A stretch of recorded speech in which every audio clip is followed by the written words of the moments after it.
Radio Pasión US y la Asociación Civil México Progresa Leyendo presentan Con Roger en la Cultura, un programa en donde la cultura la hacemos todos.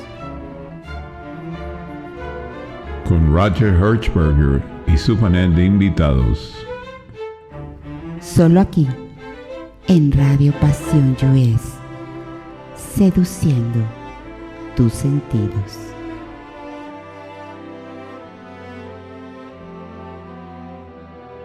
Queridos amigos, me da mucho gusto saludarlos. Bienvenidos a Radio Pasión US, seduciendo tus sentidos. El día de hoy les tengo una sorpresa extraordinaria. Estamos en nuestro programa de Con Roger en la Cultura y ya saben que este programa es a través de Radio Pasión US y de México Progresa Leyendo.org. Ya los he invitado a conocer esta página. El día de hoy tenemos un programa sensacional, un programa, bueno, para chuparse los dedos, con el protagonismo de un gran maestro en la parte del teatro, en la parte teatral, que es el maestro Medardo Treviño González. Y además ¿saben qué? Quiero decirles que lo voy a presumir porque orgullosamente es tamaulipeco. Él es de Río Bravo, Tamaulipas. Tenemos una plática exquisita. Voy a apurar porque el programa está exquisito y además tengo un currículum. Bueno, hablar de Medardo Treviño es hoy por hoy un referente obligado de uno de los hombres de teatro más importantes del norte del país, gozando de reconocimiento nacional y enlazado al movimiento teatral internacional. De ello dan cuenta los montajes que en los últimos años han hecho de sus obras, no solo en otros estados de la República, sino también escuchen en países como Cuba, Estados Unidos, Colombia, España, Croacia. Él es un reconocido director, actor y dramaturgo que ha rebasado las fronteras de la geografía estatal, en donde siempre se ha destacado por promover, interactuar, retroalimentar la dinámica creativa de actores, actrices, directores y dramaturgos. A la par, al maestro Medardo Treviño ha difundido con su obra a nuestro país en festivales internacionales como el Festival Internacional Cervantino, las Olimpiadas Culturales en la India, el Festival Internacional de Aruba, el Festival Mesoamericano de Teatro, los Festivales Internacionales de Teatro de Saint Feliu de Huixoles, Cataluña, el Festival Internacional de Teatro por la Paz, etcétera. O sea, qué bárbaro. Como dramaturgo ha escrito, escúchenlo bien, 62 obras de teatro, ha dirigido 50 obras, entre las que destacan Pedro Páramo, que es perdóname, pero es mi obra favorita y es de Juan Rulfo. Rezo de Ulises. La mía también. Es preciosa. Apache de Víctor Hugo, Rascón Banda, El público de Federico García Lorca, Lupe, Hombre de su autoría, La conquista de Miguel Sabido, Quién es Macbeth, etcétera. Si lo digo, no termino, querido Medardo. Has publicado 17 libros en diversas editoriales de la Ciudad de México, Nuevo León, Durango, Baja California, Chihuahua, Veracruz, Tamaulipas, Puerto Rico. Varias de sus obras han sido traducidas al inglés y francés. Su obra En el centro del vientre ha sido traducida al inglés y al croata. Actualmente sus obras se están traduciendo al mixteco. Ha dictado varias conferencias en diferentes foros nacionales e internacionales. Sus textos son motivo de estudios en universidades de México, Estados Unidos, España y Francia. Ha ganado importantes premios como son el Premio Nacional de Teatro Histórico por su obra Cantata a Carrera Torres, Premio Nacional de Teatro Griego, Mejor Director del Concurso Nacional de Teatro Griego por la obra Rezo, Premio Nacional de la Asociación Nacional de Críticos de Teatro por el público de García Lorca como la mejor obra dirigida en el interior de la República en 2004, Mejor Actor en el Festival Mesoamericano de Teatro, Premio Nacional de Teatro Aita Yata en 3 ocasiones. Me tengo que saltar tanta presea para decir que además ha recibido Medalla Mi Vida en el Teatro que otorga el Instituto Internacional de Teatro de la UNESCO, Mejor Obra Regional por Medea Antes del Viaje que otorga la agrupación de críticos y periodistas de teatro. ¡Qué barbaridad! La Unidad Tamaulipeca también te brindó un reconocimiento. Quiero decir que recibes el doctorado honoris causa por el claustro honoris causa de la Universidad Anglo-Hispana de Puebla. A ver, aquí hay algo que me encanta, que recibe en el 2022 la famosa Jaiba de Oro, reconocimiento que otorga la Unidad Tamaulipecas a los tamaulipecos más destacados, y me cuadro ante ti por serlo. Igualmente, en el 2022, el Congreso Libre y Soberano de Tamaulipas le entrega la medalla a Luis García Arellano como un reconocimiento por su destacada labor en las artes escénicas en Tamaulipas y en México. Grandes maestros de teatro han sido sus maestros como Lola Bravo, Emilio Carballido, Hugo Argüelles, Luis Martín, Oscar Liera, Miguel Sabido, Jesús González Dávila, Luis de Tavira, Maribel Carrasco, además de ser apadrinado por el maestro Juan Rulfo en su debut como director de teatro con la adaptación de la novela Pedro Páramo. Caramba, nada más apadrinado por Juan. Bueno, pues ya con eso me dices todo.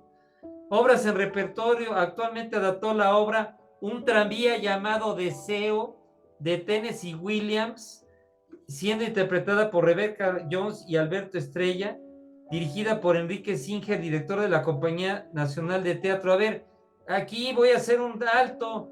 Esta obra la actuó mi tío, el gran actor Carlos Navarro, que es tío mío, hace muchos años en cine, en la época del cine, precisamente Un tranvía llamado Deseo, una obra preciosa. En la esquina de dichas, con Beatriz Moreno, autor y director Medardo Treviño. ¿Qué hago? ¿Qué digo? Maestro, bienvenido a Con Roger en la Cultura, gusto saludarte. No, pues es un gustazo y la verdad que muy, muy, muy agradecido. Te decía, fuera de micrófono, muy agradecido porque existan personas que sigan interesados por nuestro estado, por la cultura y difundiendo la cultura de nuestro estado, y que esté convencido, como es tu caso, de la importancia de la cultura en la transformación de los seres humanos, que sea un vehículo generador de energía, de luz, para llevar luz a estos caminos tan oscuros que a veces transitamos por nuestro estado, y que hay muchas más cosas que mostrar y muchas más cosas que decir de Tamaulipas que los que de pronto salen en los titulares.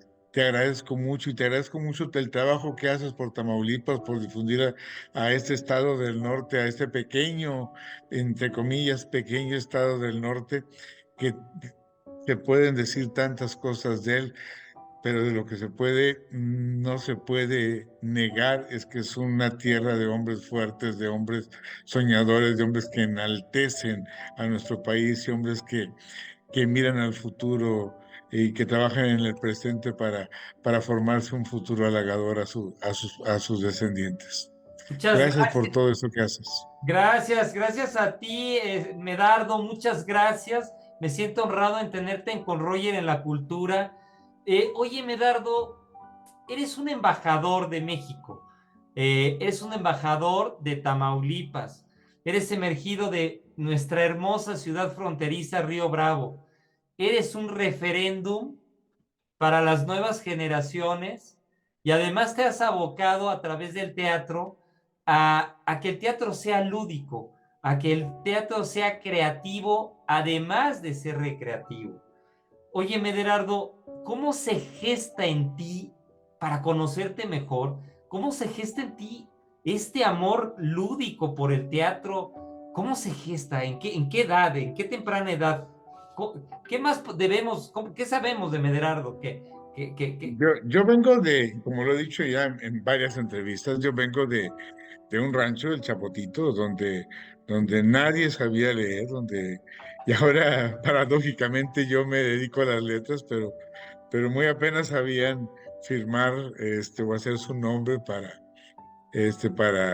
motivos oficiales de casamientos este, o bautizos, pero yo vengo de un lugar donde estaba una excelente contadora de cuentos que sin saber leer nos contaba cuentos maravillosos, que era mi abuela. Yo me escapo, me voy me voy porque tenía pues aspiraciones de conocer más, porque había visto por primera vez una película en el cine Rey de Río Bravo, que era Santo contra las momias, y dije, ¿cómo es esto? ¿Cómo se produce eso? Entonces yo entro a estudiar teatro por correspondencia y esperaba el tren de las 5 de la tarde para que llegara con su cartita, pues era un fraude, por supuesto, como muchos de los que se manejan.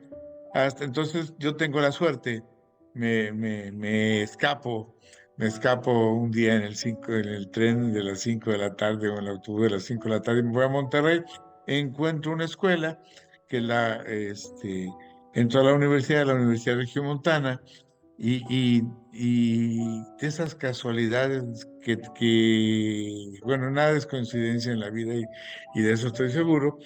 Bien, estaba dando un diplomado de cine, era la gran Lola Bravo, hermana de Guillermina Bravo, que junto con Sequizano hicieron todo un trabajo sobre la introducción del método de Stanislavski en el país, ya en forma muy precisa.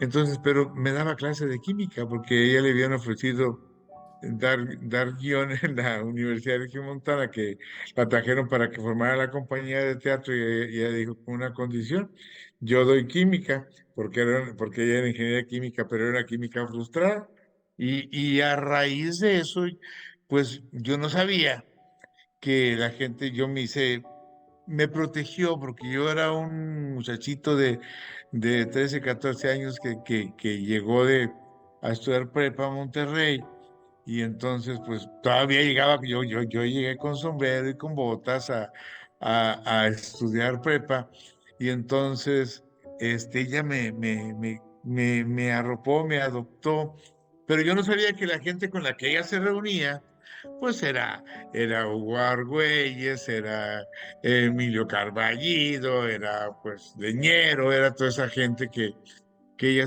y entonces empiezo a hacer teatro con ella y con Luis Martín, me invitan ellas a hacer teatro, y yo no conocía ni siquiera la palabra teatro, yo no sabía, yo iba a estudiar cine, actuación para cine, según yo. Entonces me invita ella a ver una obra de teatro, y el telón estaba abierto como medio metro, y me pregunté al día siguiente en la clase que qué me había parecido la obra, y es que no vi la obra. Yo vi todo el mundo que había, porque el telón quedaba levantado como medio metro. Entonces ella siempre usaba tacones rojos, zapatos con tacones rojos, y yo veía que ella cruzaba el escenario, se plantaba en el centro, y alrededor de ella muchos zapatos, y luego y empiezo yo a contarle la historia de los zapatos. Y si de la obra, le digo, nada, dice, no, me estás contando toda la historia de lo que pasa atrás del teatro, o los minutos previos antes de que se abra el telón. Y pues,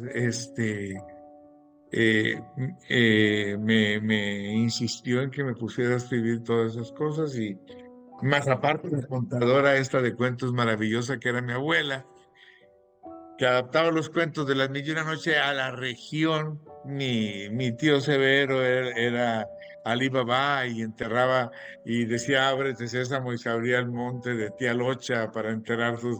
Y en el medio de la parcela estaba un mago, un brujo, que le decía a mi tío Beto, a mi primo Beto, escárbale, y ahí está, y vas a encontrar una lámpara maravillosa. Y pues eran cuentos de la mil y una noche adaptados a mi región. Y bueno, gracias a ello empecé a escribir. Y a mí en secundaria me obligan, mi maestro Esteban Ávila Roque, me daba español, me obligan a leer Pedro Páramo. Yo terminé con un dolor de cabeza terrible. En secundaria yo leyendo Pedro Páramo, pero decía, algo me llama la atención. Y lo que más me llamaba la atención es que era tan parecido a mi familia, ese personaje. Era un personaje de mi familia. Comala era mi chapotito. Pedro Páramo era pues prácticamente mi abuelo, con características de mi padre. Entonces yo hago teatro, tengo un año haciendo teatro, o sea, haciendo obras muy sencillas con Luis Martín y con Lola Bravo. Bueno, hice El Aviador, bueno, ni tan sencillas, hice El Aviador del Principito, pero yo debuté con una adaptación que hizo el maestro Luis Martín, de la obra Libertad, Libertad. Entonces, pues debuté a los 14 años. A los 15 yo ya me sentía capacitado para hacer teatro. Entonces, pero Qué maravilla. Qué las, maravilla. la irreverencia de la juventud, hermano. Entonces, digo, pero la voy a hacer con el mejor actor de cada grupo que hay aquí en Monterrey. Era un niño de 15 años. Y yo no sé cómo esos mejores actores de cada grupo me dijeron que sí. Y el caso es que monté, adapté. Dice, ¿cómo vas a adaptar Pedro Páramo? Pues que Pedro Páramo es la historia de mi vida. Son la gente que yo conozco, pues para mí no era Tan ajeno.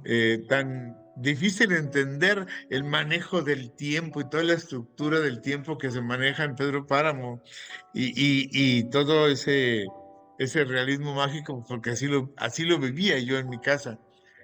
Entonces, termino la obra a los 15 años, me dicen que sí me dan la producción, los institutos, el Instituto de Cultura, que costaba 13,000 pesos. No, ya no recuerdo ni qué instituto ni quién era el director, pero voy con él y me dice, sí, pero consígueme a Juan Rulfo. Pues, ¿de dónde crees que un niño de 15 años, en primer lugar, se había atrevido a dirigir una obra tan difícil y tan bella, tan mágica, tan poética, tan de nosotros los mexicanos, tan mexicana, tan con toda esa esencia de ser de aquí, de estas tierras?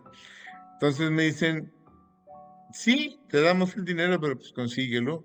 Y pues da la casualidad que Lola ya la habían,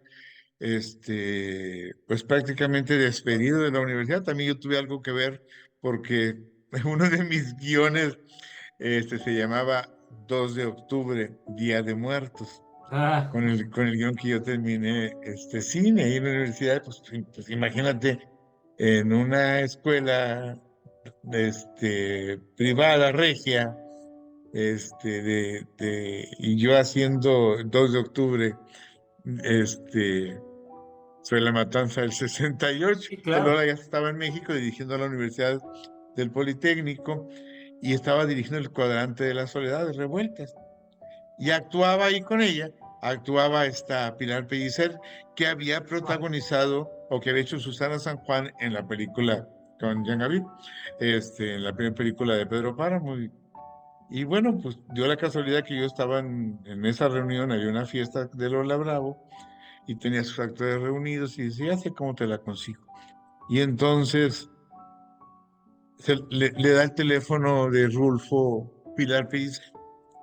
Y yo llego con Rulfo, Rulfo me da Rulfo me dice, sí, déjame aquí la adaptación.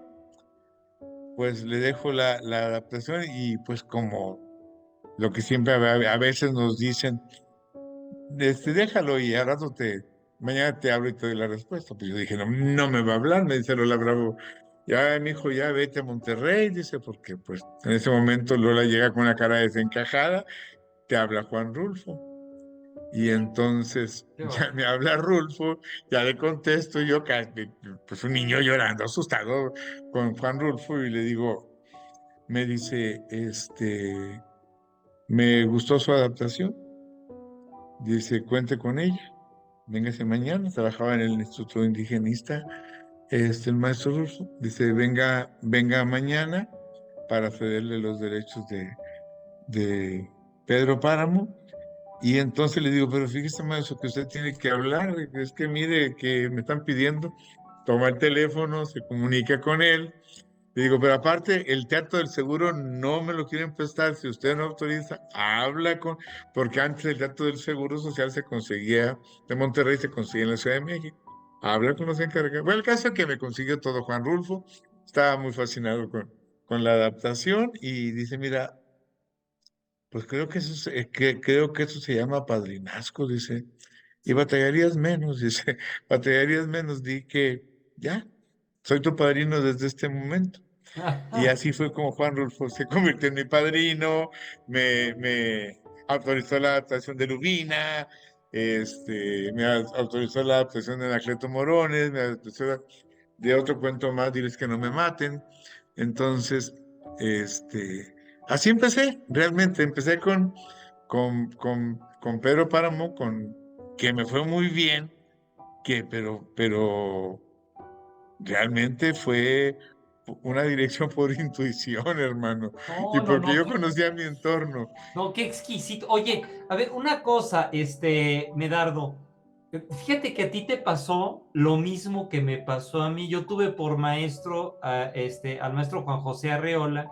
eh, Ah, Reol, Estuve yo con el maestro Sergio Pitol y también con don Andrés Enestrosa. ándale. A ver, a ver, digo, yo, una de las personas que más admiro es Juan Rulfo. Tú conviviste con él. Por ahí alguien me preguntó, oye, Juan Rulfo, ¿cuánto es Juan Rulfo? Le dije, Juan Rulfo es Pedro Páramo y el Llano en Llamas. Y bueno, eso catapultó a Juan Rulfo, bueno, a la celestialidad. ¿Cómo percibías a Juan Rulfo a esa edad? Es decir, ¿sabías quién era? ¿Te dabas cuenta qué personaje de la literatura estaba interactuando contigo? ¿O no lo percibías en ese momento? No, yo no, sí lo percibía porque yo, la primera vez que hablé con él, pues era un niño, casi lloraba. Pero yo creo que no dimensioné lo que yo pudiera haberle aprendido al maestro.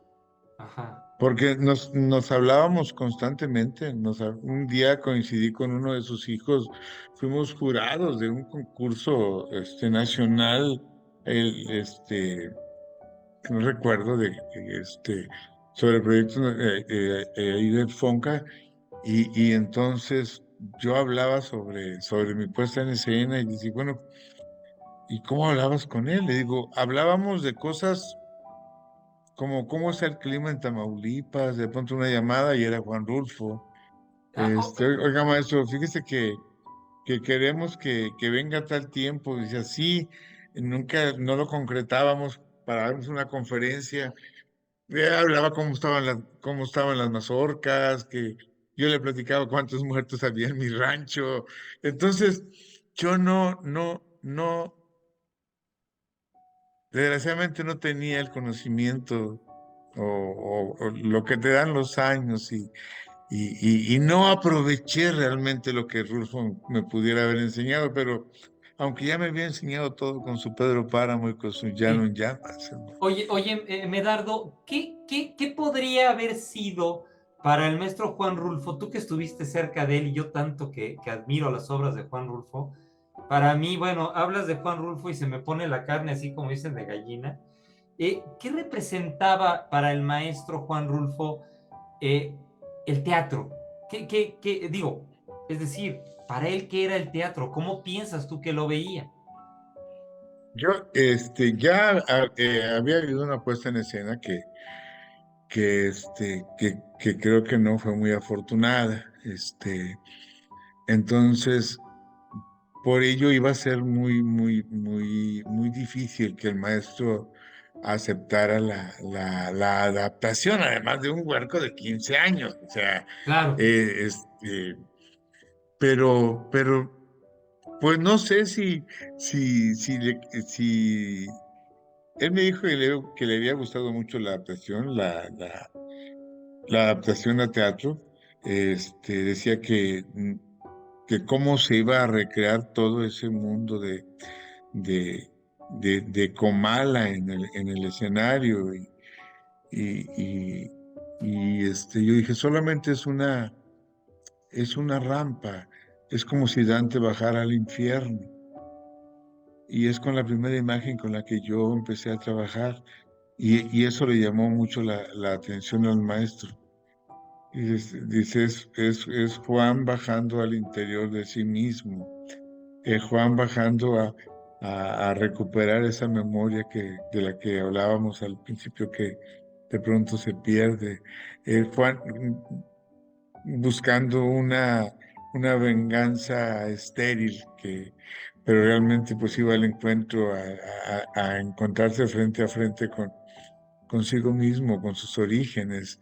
Entonces creo que eso fue lo que yo les decía al maestro Rulfo, que era precisamente un viaje al infierno de Dante, el que se aventaba el Juan Preciado con la Damiana Cisneros y con todos Sí. esos círculos y esos cuartos que iba encontrando, esas calles que de pronto pasan fantasmas enfrente y que desaparecen cargando una lámpara o solamente contando una historia, o que quien lo conduzca a Bundio realmente esté muerto, este, o que Comala esté en la mera boca del infierno.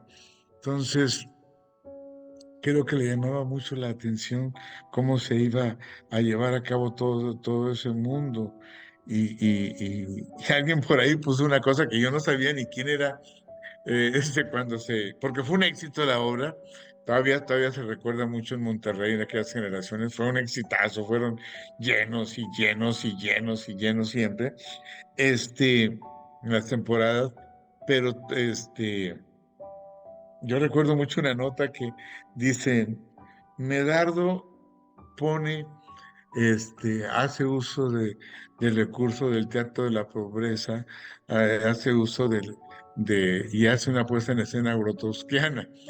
Te lo juro que yo me quedé mudo, que no me pregunten quién es Grotowski porque no sé quién es Grotowski, ¿me entiendes?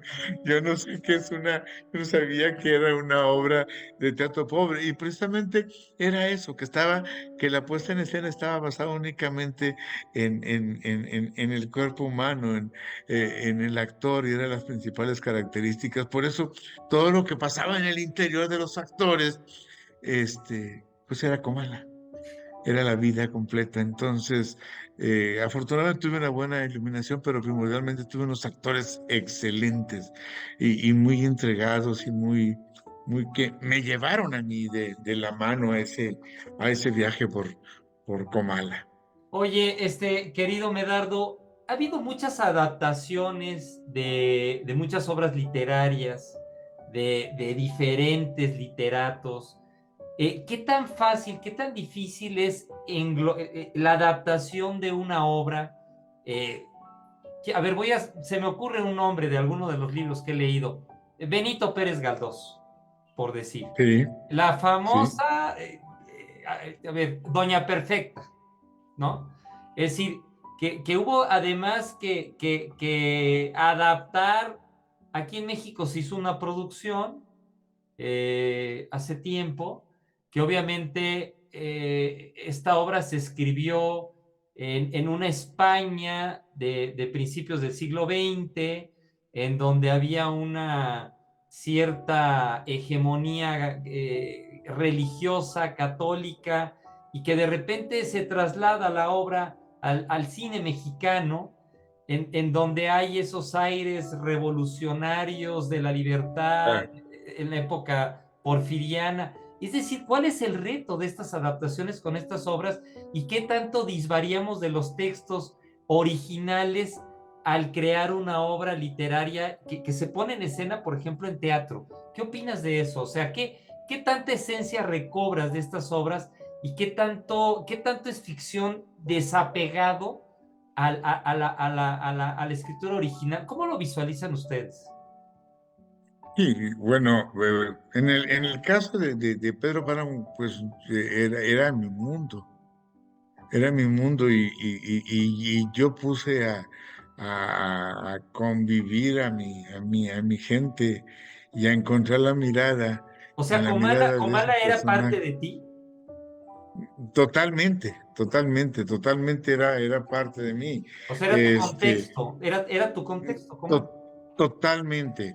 Pero, por ejemplo, un tranvía llamado Deseo, un tranvía llamado Deseo de Tennessee Williams, que adaptamos el año pasado, bajo qué premisa.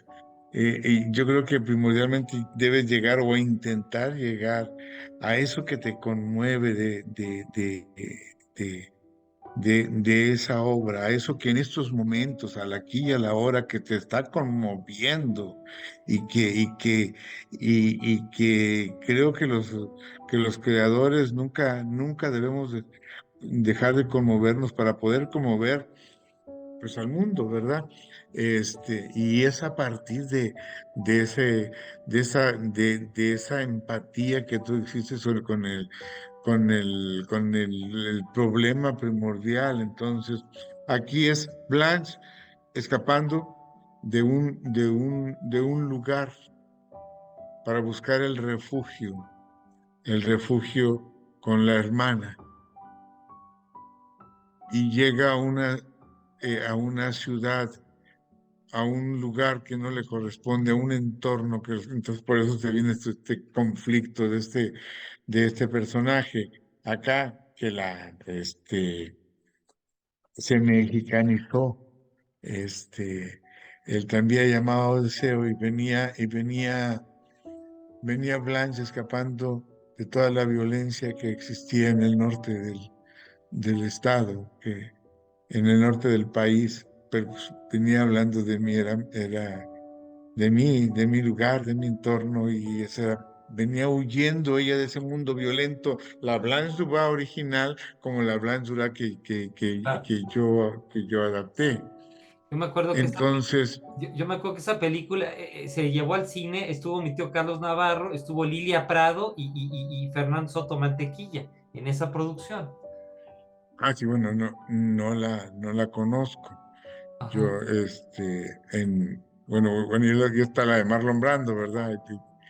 Este, la película que hizo Elia Kazan, y y bueno, que él también la hizo el montaje.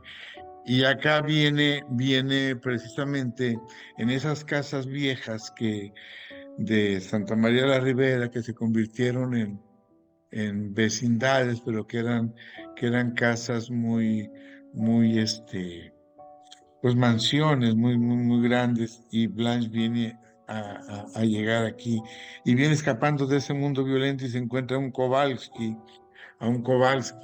que aquí en este caso es Alberto Estrella. Era el Kowalski, y era en Gloria esté, Rebecca Jones era Blanche Dubois. Entonces era interesantísimo estar en el proceso de ellos, porque era encontrarse en una ciudad extraña, con gente de la que tú habías oído. Ella había oído de la violencia, y se encuentra con otro ser violento, como es el caso del personaje de Alberto Estrella, que era Kowalski, que es un ex militar, que es un, este, que tiene que vivir. Eh, este, es un carnicero que tiene que sobrevivir como carnicero, y que fue corrido este, por lo violento que era. Entonces, y te das cuenta, el entorno es exactamente el mismo, solamente que estás en otra época, pero sigues hablando desde el aquí y del ahora. Yo me preguntaba mucho cuando montaron en Croacia mi obra en el centro del vientre.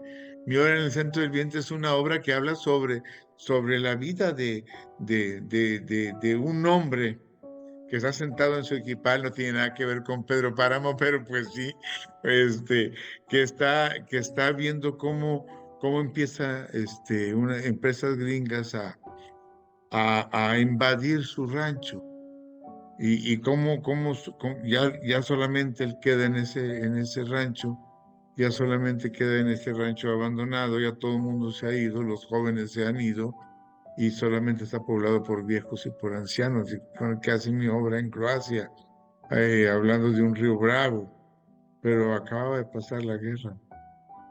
Y entonces, yo cuando llego al estreno, porque cuando ya me invitan al estreno de la obra, un taller internacional que se hizo de teatro, y yo voy al estreno, y pues era lo que yo narraba, nada más que en otro país, y con otro color de piel y otro lenguaje, pero la emoción era lo mismo, las imágenes eran las mismas, las situaciones eran las mismas. Oye, Medardo, fíjate que esta entrevista la voy a hacer diferente a las que tú has tenido. porque yo soy muy apegado a esa parte y tú sabes, yo soy autor del programa de lectura compartida Padres e Hijos y Sí, mi eslogan es programa de lectura compartida Padres e Hijos para rescatar el protagonismo perdido de los padres en esta época digital. Yo tengo tres preguntas que van a centrar esta querida entrevista, porque nos están escuchando familias. La primera de ellas, querido Medardo, tú que eres una persona que se ha abocado a esto, que es tan maravilloso, que es tan exquisito, que es el teatro, te lanzo la primera pregunta, querido hermano y paisano, embajador de nuestro querido Tamaulipas. ¿Por qué tenemos que apoyar y por qué tenemos que ir al teatro? Esta pregunta es porque nos están escuchando muchos padres de familia. ¿Por qué debemos de tener vivo el teatro? ¿Por qué debemos de asistir al teatro? Es decir, porque nos están inundados los medios digitales y yo soy promotor del teatro. Porque el teatro precisamente es el encuentro de dos seres humanos. El teatro es el ritual a la vida. La mejor manera de comunicarse es viéndote a los ojos, es estando, no necesitamos más que dos seres humanos. Un actor y un espectador, un intérprete y un espectador. Yo creo que, y es precisamente quienes vamos a iniciar ese rito por seguir existiendo. Vamos a iniciar el rito de la transformación, vamos a iniciar el rito de comprender nuestra existencia, vamos a iniciar ese viaje a comprenderse a uno mismo, a comprenderse antes querían explicarse su entorno, por qué sonaba tal trueno, y ahora primordialmente seguimos tratando de explicarnos a nosotros mismos. Es la única forma de enaltecer.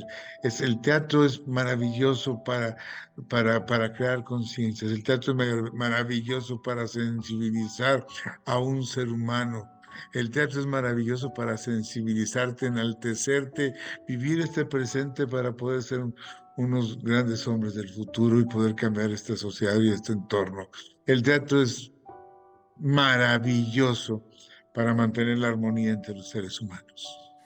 Mederardo, he estado yo enterado de que tú has impulsado mucho el teatro para mejorar contextos sociales, tanto en el seno de la familia, pero también en lugares en donde ha habido situaciones para reformar al ser humano cuando cometemos o cuando cometen el error de tener alguna, digamos, alguna daño social. Me refiero a las prisiones. Me refiero a los centros de rehabilitación social. ¿Cómo vislumbras el teatro y qué nos puedes hablar al respecto de toda esta hermosa y lúdica labor que has hecho a favor de? Sí, han sido experiencias maravillosas y no, y no fueron hechas con la intención de ganar algún premio, como que ya lo ganamos por el de la Casa Blanca, por proyectos culturales en zonas vulnerables, porque yo vengo de una zona muy vulnerable. Yo vengo por lo regular, el área rural no es incluida, es excluida de todos los programas sociales. El área rural es excluida de la educación, por supuesto que excluida del teatro, tiene su propia cultura, está totalmente alejada, no hay una política que integre al área rural. Un día pusieron el nombre mío en una estrella mía en mi pueblo, ahí en Río Bravo pusieron, y entonces decían, ¿quién va a venir? ¿Quién va a venir? Si yo incluso me preguntaba quién iba a venir, o sea, quién le interesaba que pusieran el nombre de la estrella de un teatrista, de un artista. Y entonces cuando me toca dar el mensaje, yo volteo que se asomaban por el kiosco, y ahí estaban todos mis personajes. Y de pronto aquella plaza se empieza a llenar de esos esos personajes que no tenían voz y que gracias gracias a que yo pude escribirlos, a que me pudieron estar acompañando en este proceso, pudieron tener voz en diferentes escenarios. Entonces, y creo que el arte cambia, creo que el arte cambia espiritualmente, el arte hace seres armónicos, o el arte primordialmente hace al ser humano libre.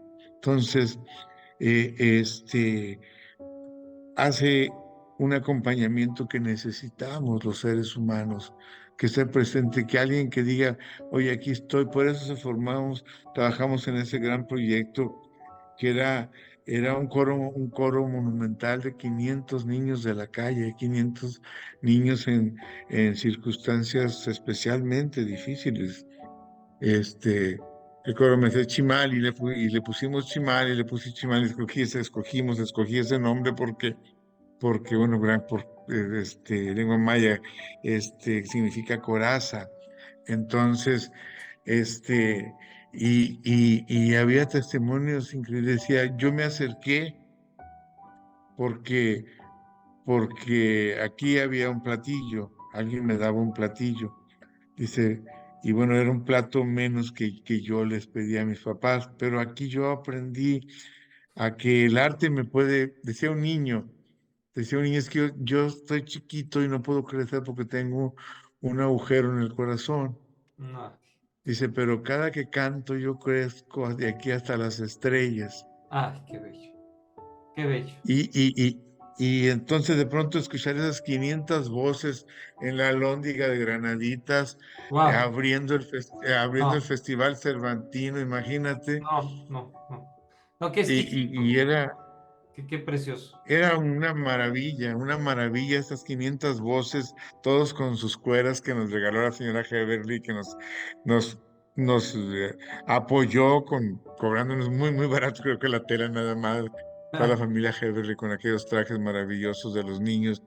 Y todos esos 500 niños cantando puras canciones tamaulipecas, 500 niños grabando con Plácido Domingo, 500 con Fernando de la Mora, con Precioso. Liliana Matei, y luego nos vamos a la cárcel con las mujeres donde no tienen, donde cumplen casi cadenas perpetuas, donde no van a salir, y el único momento de libertad que tenía era, era el momento de los ensayos.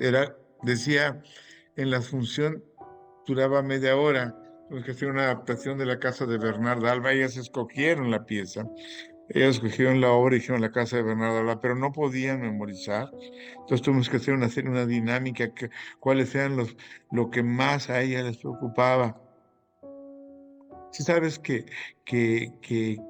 cuando un hombre cae a la cárcel por el delito que haya cometido es protegido, es cuidado por sus amigos, por sus esposas, por sus novias, por sus amantes y por sus mamás.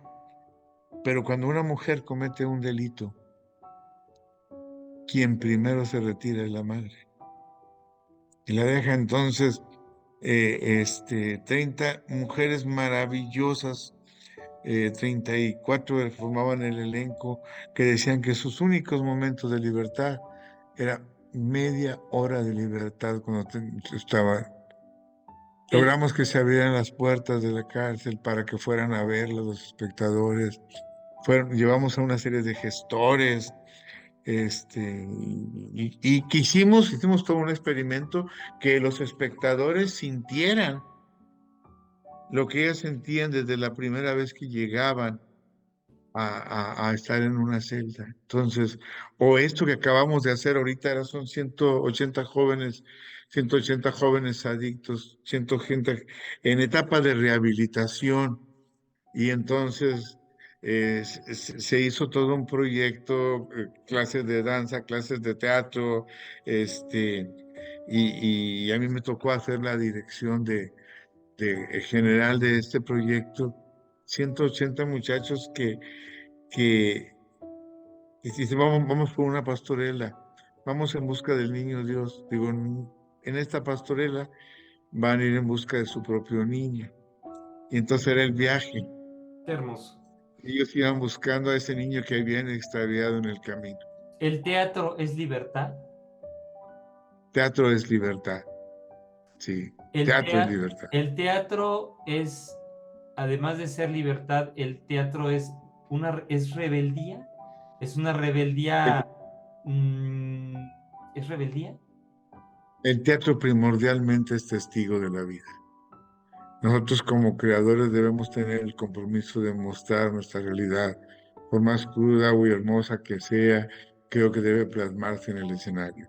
No estoy en contra del teatro recreativo, no estoy en contra, pero un teatro que no me hace reflexionar, un teatro que no me hace tomar conciencia de todo lo que está pasando en mi entorno, creo que no funciona, que se pierde en el momento. El teatro debe ir a las conciencias, el teatro debe ir al alma del ser humano. El teatro debe hacerte tomar conciencia de la situación que estás viviendo y en el momento que estás viviendo. El teatro es un grito desgarrador, es quedarte mudo, dejarte la garganta destrozada por decir aquí estamos, seguimos viviendo y queremos seguir viviendo en paz, en tranquilidad, en armonía y ser felices y ser libres. Bravo, maestro, bravo. Maestro, te hago otra pregunta. ¿Qué consejos nos puedes dar para bien disfrutar el teatro? Generalmente vamos al teatro, compramos los boletos, nos sentamos en una butaca, dentro de nuestro yo interior salen pensamientos críticos, reflexivos, eh, rebeldes, etcétera. ¿Qué consejos le puedes dar a los espectadores para llegar a la butaca bien disfrutar el teatro? Es como un vino que dices, a ver, lo voy a probar, lo voy a degustar, lo voy a disfrutar. ¿Qué consejos nos puedes dar como espectadores para poderlo disfrutar plenamente?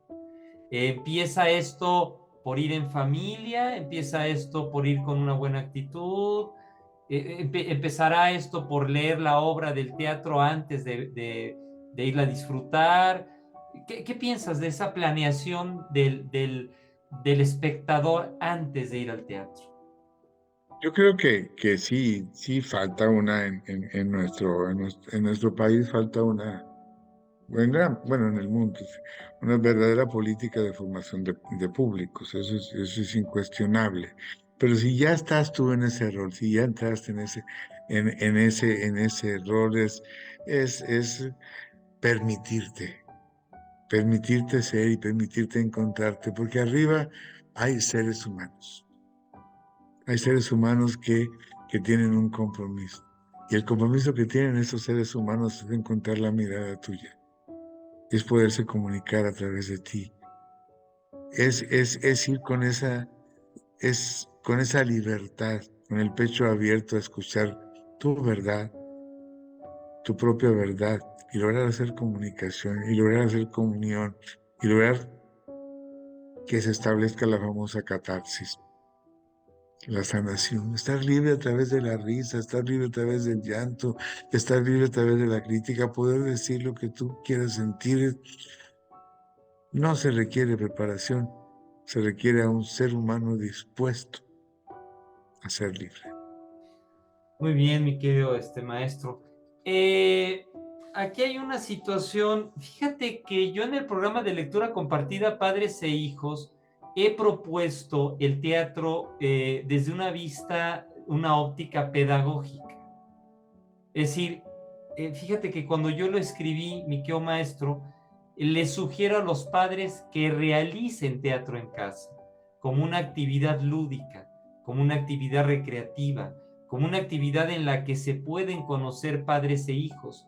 Yo tengo un capítulo en mi programa de lectura compartida Padres e Hijos en donde le digo a los papás, gocen el teatro, diviértanse. A ver, le digo al papá, ¿usted quiere conocer a su hijo? ¿Quiere conocer lo que su hijo opina de usted y cómo lo ve, cómo lo palpa?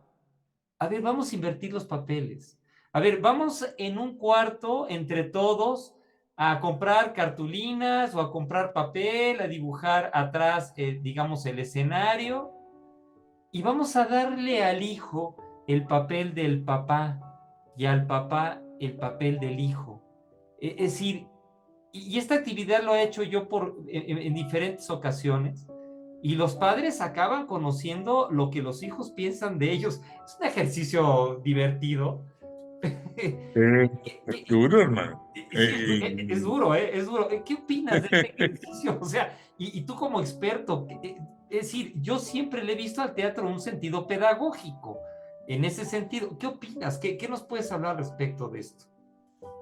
Sí, bueno, por supuesto que el teatro es pedagógico, por supuesto que el teatro es didáctico, por supuesto que el teatro ayuda a la convivencia familiar, por supuesto que el teatro une, por supuesto que el teatro, eh, llevar al teatro a tu hijo o hacer teatro como tú lo planteas es tomar el rol del otro, es verte en el espejo, es ser testigo de todo lo que hablábamos, testigo de la vida, es poder estar en los zapatos del otro y es poder aprender y estar dispuesto, lo que decíamos, a aprender lo que el otro te quiere enseñar, lo que el papá te quiere enseñar, pero también nosotros como padres que tenemos hijos, ¿qué nos pueden enseñar los hijos? Y más que es a través de ese teatro, es que cómo podemos comunicarnos,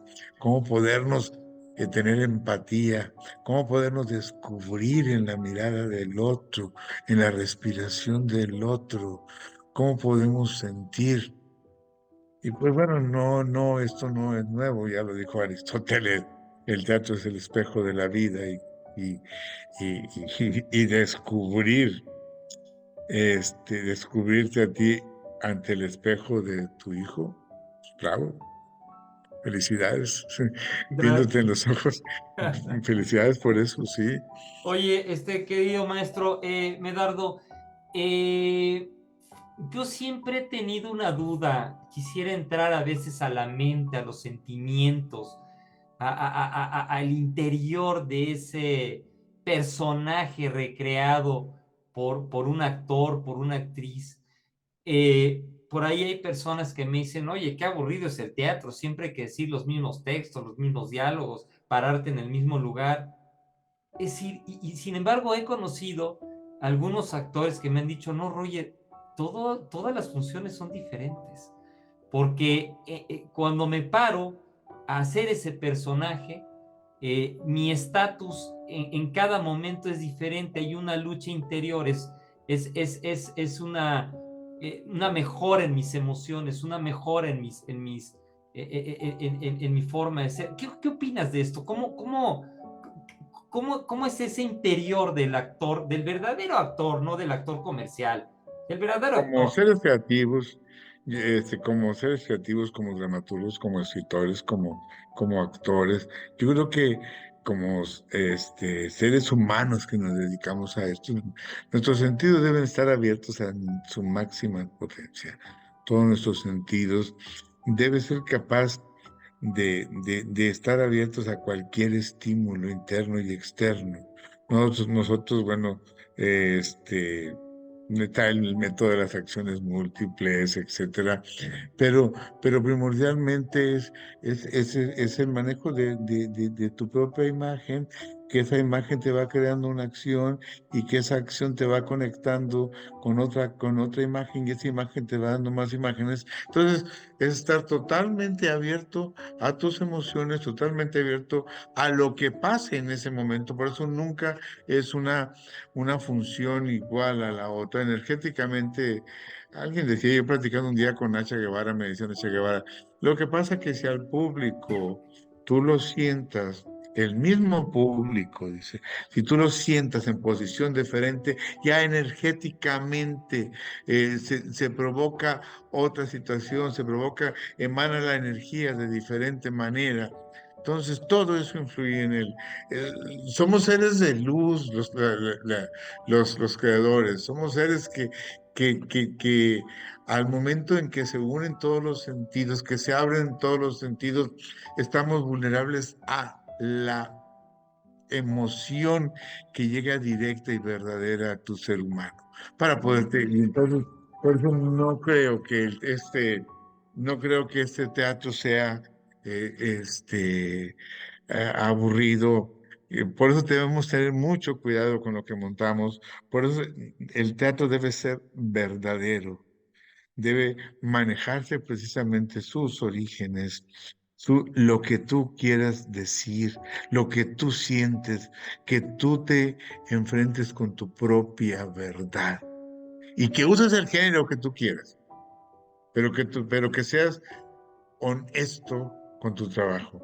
Y al ser honesto, haremos un buen teatro. Al ser honesto, recurriremos a lo que sea necesario para llevar verdad a la gente que nos está viendo. Y en este momento dejará de ser aburrido. En este momento dejará de repetirse un trazo. En ese momento dejará de hacerse mecánico los movimientos de un actor en el escenario. ¿Por qué? Porque estará hecho con tu propia verdad.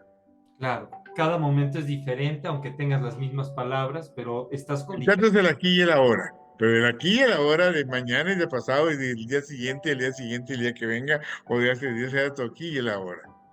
Tennessee Williams escribió un tranvía llamado Deseo en su aquí y en su ahora. Exacto, Rulfo escribió esto en su aquí y en su ahora. así es.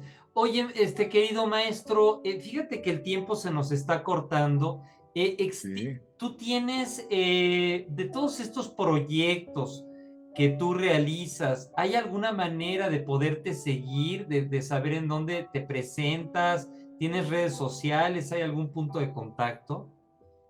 Sí, sí, sí, ahí están en las redes sociales, estamos bueno, en Facebook con mi nombre, en diferentes redes sociales, Leonardo Treviño, y está Teatro Testigo de la Vida, que está formándose y reforzándose la página constantemente, donde ahí podrían entrar en comunicación con los diferentes dramaturgos, jóvenes dramaturgos que ahorita están escribiendo esta nueva dramaturgia que estamos ahí tratando de impulsar.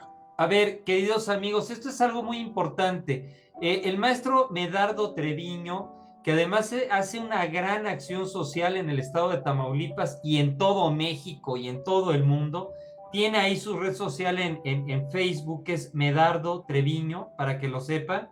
Dime, el otro es, me dices que es, bueno, Teatro Testigo de la Vida, Teatro, Teatro Testigo de la oye, y déjame preguntarte, ese es el capítulo de nuestro programa, de nuestra entrevista. ¿Por qué Teatro Testigo de la Vida? ¿Por qué? Sí, este es un taller, es una gran cruzada que estamos haciendo.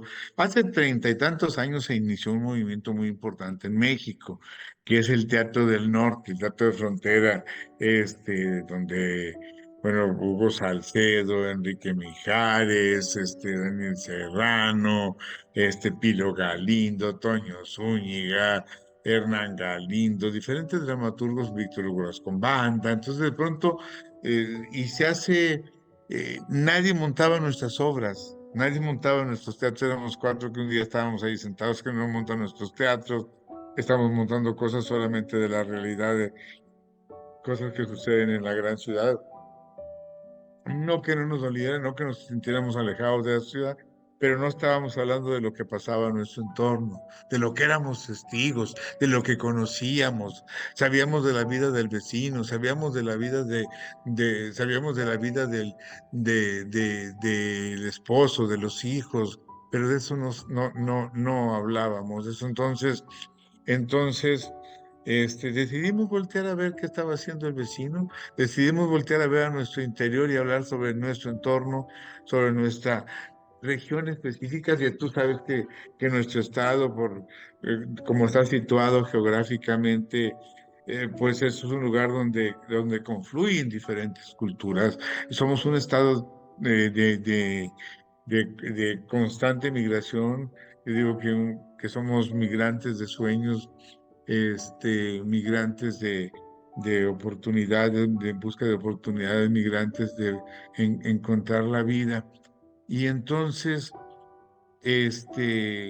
bueno, pasó toda esa generación que todos han sido traducidos, todos son los grandes maestros, pero yo creo que es momento, ya estamos viejos, hermano. Y es el momento de pasar la estafeta a los nuevos dramaturgos. Ya lo he hablado con Pilo, ya lo he hablado con Rocío Galicia, que es una investigadora de teatro. y empezar a trabajar con los nuevos dramaturgos. E iniciamos una cruzada sobre un compañero y yo muy joven que tiene 7 años ahí trabajando, que hemos trabajado en conjunto, que es dramaturgo, que es Arael, y dice, bueno, pues ya, canijo, ya pasen, nosotros queremos aprender de ustedes, y es un acto como que la verdad que de generosidad, debemos ser generosos como creadores, como artistas, e iniciamos esa cruzada creando nuevos dramaturgos. Si nosotros batallamos un poco, bueno, en mi caso no, porque tuve la suerte con Rulfo y con todos ellos, ¿verdad?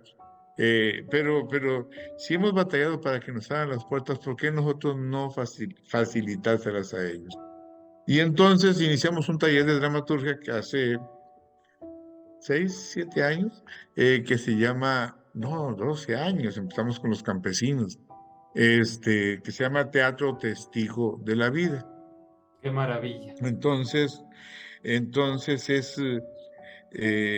ha dado buenos resultados. Formamos 8 compañías de teatro campesinos en diferentes estados, donde íbamos e investigábamos qué pasaba en su entorno, y de ahí se escribía el texto, se adaptaba por regiones.